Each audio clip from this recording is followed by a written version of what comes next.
بسم الله الرحمن الرحيم. السلام عليكم ورحمة الله وبركاته. اخواتي وحبايبي واصحابي اللي بينوروني ويشرفوني دايما على قناة باكورد، اهلا بكم في فيديو جديد. الفترة الأخيرة الكلام كان كتير قوي على مجلس إدارة النادي الأهلي والأحداث اللي احنا عارفينها. الموضوع بتاع القانون الجديد اللي هو هيئة مستشاري مجلس الوزراء اللي قرر ان هو او رفض موضوع بند ال8 سنوات لمجالس ادارات الرياضه بالذات، لان ده حق من حقوق الجمعيه العموميه لكل نادي، ولكن لسه القانون شكله هيدرس وهيتحط في مجلس الشعب.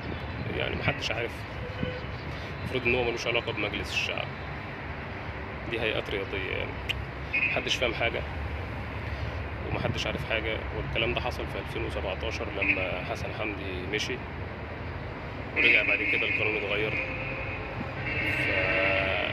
ايه اللي الفترة الجاية هيحصل محدش عارف، ولكن بدأ الكلام بقى على مين اللي هيمسك النادي الأهلي الفترة اللي جاية ومين هيترشح الفترة الجديدة. أصلا أنت مين قالك إن ممكن الكابتن محمود الخطيب نفسه ما يترشحش الفترة الجديدة؟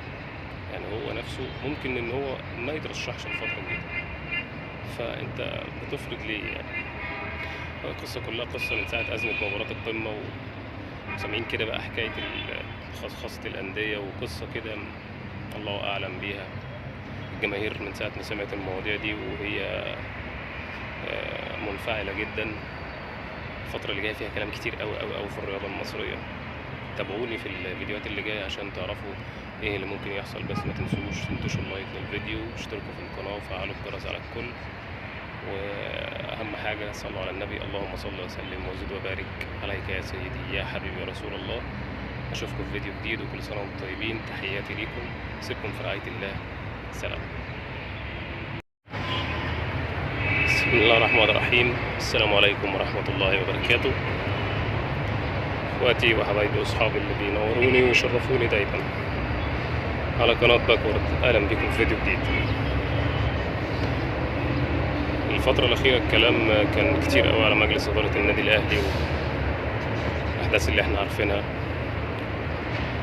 الموضوع بتاع القانون الجديد اللي هو هيئة مستشاري مجلس الوزراء اللي قرر ان هو او رفض موضوع بند ال8 سنوات لمجالس إدارات الرياضة بالذات، لأن ده حق من حقوق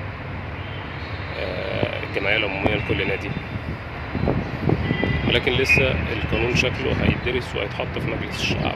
يعني محدش عارف، المفروض ان هو ملوش علاقة بمجلس الشعب، دي هيئات رياضية، يعني محدش فاهم حاجة ومحدش عارف حاجة. والكلام ده حصل في 2017 لما حسن حمدي مشي ورجع بعد كده القانون اتغير.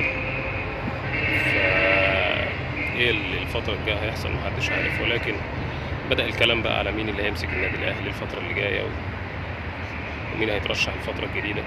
أصلا أنت مين قالك إن ممكن الكابتن محمود الخطيب نفسه ما يترشحش الفترة الجديدة؟ يعني هو نفسه ممكن إن هو ما يترشحش الفترة الجديدة، فأنت بتفرض ليه؟ يعني القصة كلها قصة من ساعة أزمة مباراة القمة، وسامعين كده بقى حكاية خاصة الأندية وقصة كده الله أعلم بيها. الجماهير من ساعة ما سمعت المواضيع دي وهي منفعلة جدا. الفترة اللي جاية فيها كلام كتير قوي قوي قوي في الرياضة المصرية. تابعوني في الفيديوهات اللي جاية عشان تعرفوا ايه اللي ممكن يحصل، بس ما تنسوش تنتشروا اللايك للفيديو واشتركوا في القناة وفعلوا الجرس على الكل. واهم حاجة صلوا على النبي، اللهم صل وسلم وزد وبارك عليك يا سيدي يا حبيبي يا رسول الله. اشوفكم في فيديو جديد وكل سنة وانتم طيبين. تحياتي ليكم، سيبكم في رعاية الله. سلام.